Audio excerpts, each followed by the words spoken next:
guys, it's Thorzax. Sunday morning, and I have to humble myself a little bit here. Put out some bad info. Years ago, I got a whole bunch of 50-50 bar solder, and when I went and melted it down to make 1 pound ingots like this, I found that the tin reacted with the outside atmosphere and the oxygen, and what it did is it oxidizes and it forms a soot on top of your melt that kind of looks like, you know, chocolate cake mix. Anyway, I found that the foundry lead does the same thing. So what I suggest you guys do, if you want to break this down into, 1 pound, increments, is to do like Fortune Cookie said. You can go ahead and just take a, take a ruler and, measure it out, and then just go ahead and take a Sharpie and draw some lines on it, to divide it up on how many pounds this is. Anyway, that way you can control, how much tin you're actually putting in your melt. And what I have found that works really good when you do that, when you dip the lead down into the melt, the alloy here, is you take your spoon and you just drag it across like this, and what it does is it cuts it off evenly. So you just put it up to that line there that you went and drew, and then just go ahead and do that, and it goes into the melt. So anyway, so that was some bad information. Like I said, 25 years ago, I did the same thing. I just discovered that this stuff does the same thing. It forms that dross on the top, and that's something you want to avoid. So I have made 1 pound ingots, out of the linotype and the Lyman number 2. I haven't done it with a super hard yet, and I think I'm going to forego doing that. I'm just going to go ahead and take it super hard and draw the lines. Anyway, so that's it. I ate a little crow there. I put out some bad information. I want to save you guys some headache and some frustration. I don't want you to follow instruction that really is not a good idea.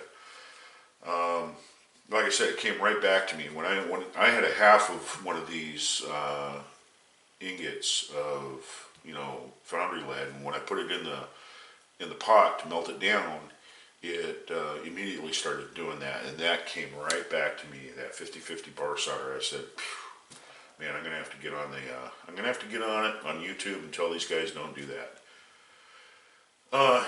Heat control. Heat control is everything to the bullet caster. There's another segment that I want to kind of bring up here. This is just me talking. When you guys go ahead and you cast bullets for traditional sizing and lubricating like that, heat control does take a big part in that, and ending up with good quality bullets. However, for the powder caster, it really doesn't apply. Even adding tin to your your bullets, that will improve the pourability of your melt, and you'll have a lot better casting sessions with fewer rejects. But one thing about heat is heat causes the roughness, okay, that happens over the bullets when they come out of the mold. And that's an advantage to powder coaters, because powder coaters want to have a rough surface so the powder coat will get in there and stick to the bullets, so when they go ahead and they bake them, they get good coverage on their bullets. And powder coating is the way to go. If I had to do it all over again, I'd be a powder coater, but I have a lot of money invested in my equipment, and I subscribe to the old religion of making bullets, like they did for 400 years.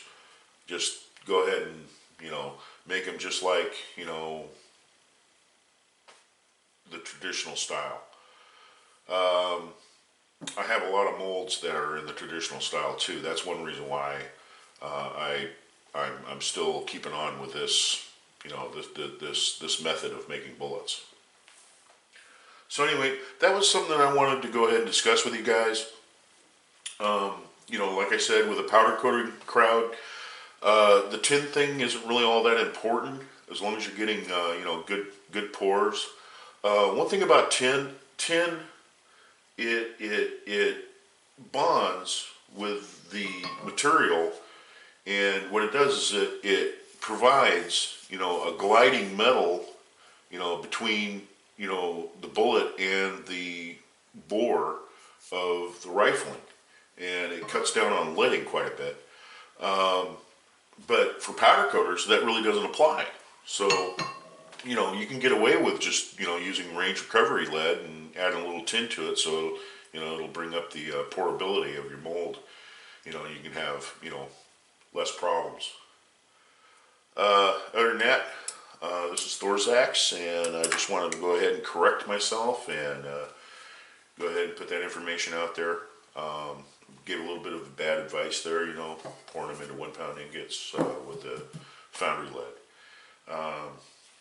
So anyway, that's it, and this is Sunday morning. It's kind of a droll day out there, so anyway, you guys have good shooting and enjoy the rest of the weekend. This is Thorzax, and I'm signing out.